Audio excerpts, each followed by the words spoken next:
Welcome to this explainer.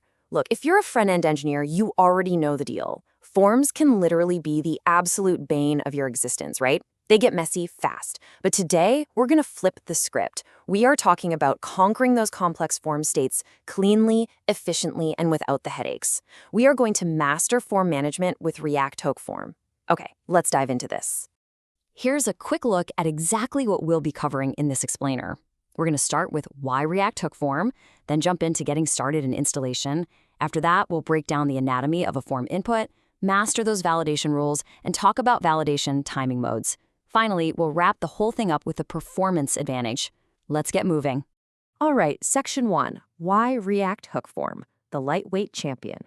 So before we even look at a single line of code, we really need to address the elephant in the room for front-end engineers.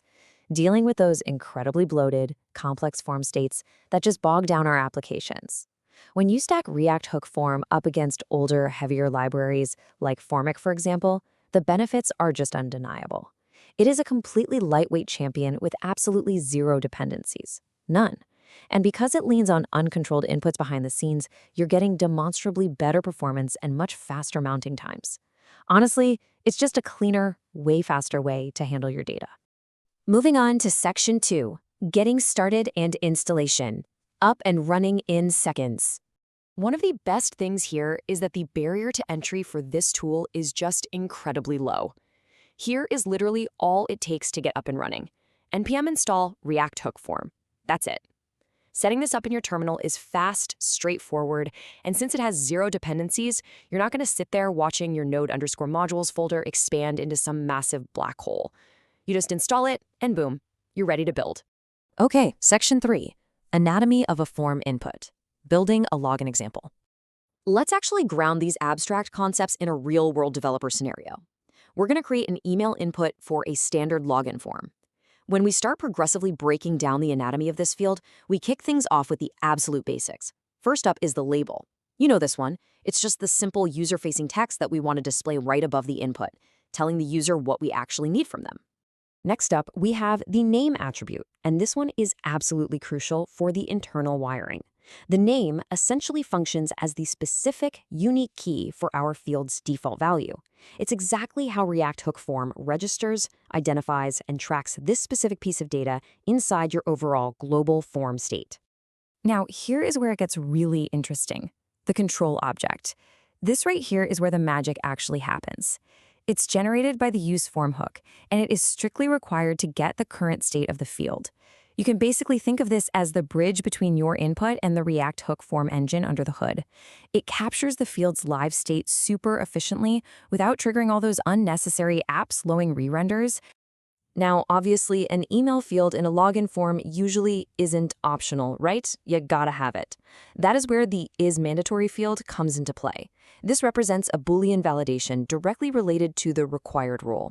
It literally just dictates whether or not the user absolutely must fill out this specific input before the form can do anything else.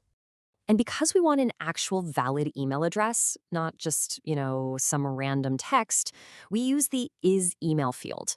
This is another Boolean validation, but this one connects directly to the pattern rule, ensuring whatever the user types actually matches a specific email regex format. So in our login example, is mandatory enforces the required rule, and is email enforces the pattern rule. And the best part, we can gather all these beautifully validated field values cleanly at the very end using the handleSubmit function. Which brings us to Section 4, mastering validation rules, robust data integrity. We just touched on the basic required toggle and the regex pattern. But to ensure truly robust data integrity, this library is just incredibly powerful. Take a look at this list of built-in validation capabilities. Beyond checking if something is mandatory, you get some really granular control. You can set min or max acceptable values. You can restrict string length using minLength and maxLength. Or, and this is my favorite, you can use validate to pass in a completely custom function. It's just total flexible control over your data. Moving right along to Section 5, validation timing modes, controlling the trigger. So having all these awesome rules is great, but knowing exactly when they actually fire, that's just as important for creating a really smooth, professional user experience. So I want to pose a critical question to you. When are these validations actually applied to each field? Like, do the errors pop up immediately as the user is typing, or do they wait patiently until the user tries to click submit? Well, the answer is that it's entirely based on how you configure the form state when you create it. By default, the behavior is set to onSubmit, meaning nothing triggers until they try to submit. But you have full flexibility here. You can switch the mode to onBlur, so it validates the second they click away from the input. You can set it to onChange to validate every single keystroke. You can even use onTouched or all. You are completely in the driver's seat when it comes to controlling that trigger. And finally, Section 6, the performance advantage, built for speed. This is the ultimate payoff, and honestly, it's the most significant reason front-end developers should absolutely make the switch today. Component mounting is just noticeably faster. Because React Hook Form inherently isolates component re-renders and relies on those uncontrolled inputs behind the scenes, you completely avoid that sluggish, heavy feeling that complex, fully controlled forms normally create. Re-emphasizing this, faster component mounting is a massive advantage over competitors. It guarantees your applications are going to be demonstrably snappier. So what does this all mean for the future of your stack? I want to leave you with this final, forward-looking thought straight from our source material. Is React Hook Form the key to intelligent business transformation with things like Next.js and React 19? With its incredibly lightweight nature, zero dependencies, and blazing fast component mounting, it honestly just might be the critical upgrade your modern React stack has been waiting for. Thanks so much for joining me for this explainer. Now